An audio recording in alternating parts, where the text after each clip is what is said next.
सोचिए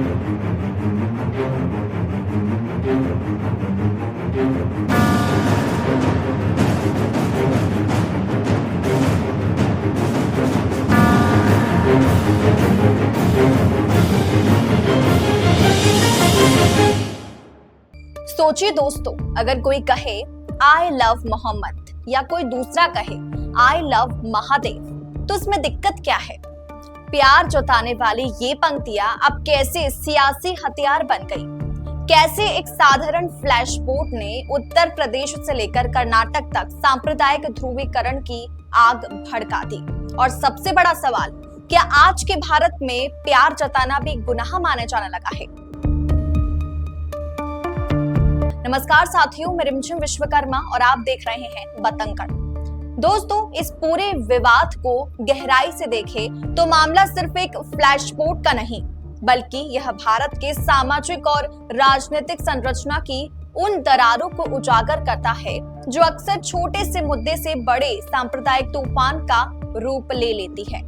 ईद मिलादुन्नबी के अवसर पर निकाली गई जुलूस में लगे I love Muhammad flash board को अगर सामान्य धार्मिक प्रेम और आस्था की अभिव्यक्ति के रूप में देखा जाता तो यह विवाद कभी पैदा ही ना होता। लेकिन इसके तुरंत बाद प्रदेश के दाएं विंग संगठनों ने इसे कट्टरपंथ और सांप्रदायिक एजेंडा बताना शुरू कर दिया। पुलिस द्वारा कुछ युवाओं की गिरफ्तारी और उन पर अंतर्राष्ट्रीय गतिविधियों से जुड़े आरोपों ने इस मामले को और भी गंभीर बना दिया।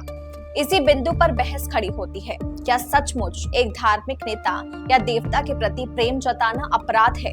क्या आई लव मोहम्मद कहने का असर अपने आप कट्टरपंथ से जुड़ जाता है?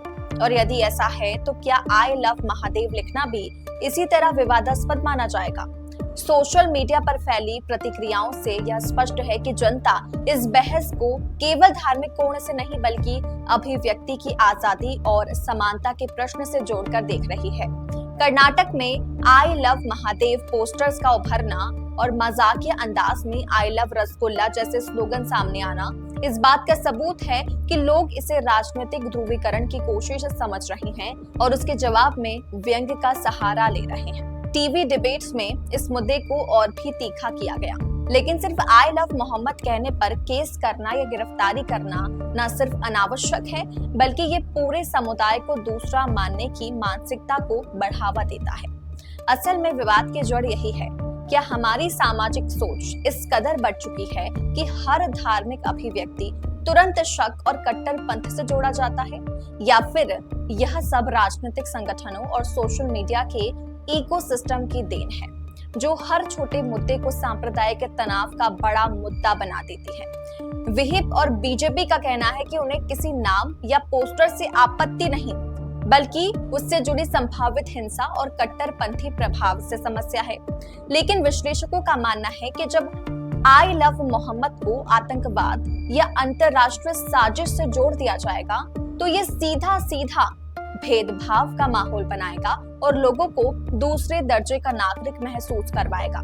आखिरकार यह विवाद हमें भारत की सामाजिक फॉल्ट लाइंस की याद दिलाता है, जहां आई लव मोहम्मद या फिर आई लव महादेव जैसे प्यार जताने वाले पोस्टर्स अब सियासत के हथियार बन चुके हैं। सवाल यही है कि क्या यह वाकई धार्मिक प्रेम को लेकर विवाद है या फिर एक नया तरीका है सांप्रदायिक माहौल भड़काने और राजनीति चमकाने का?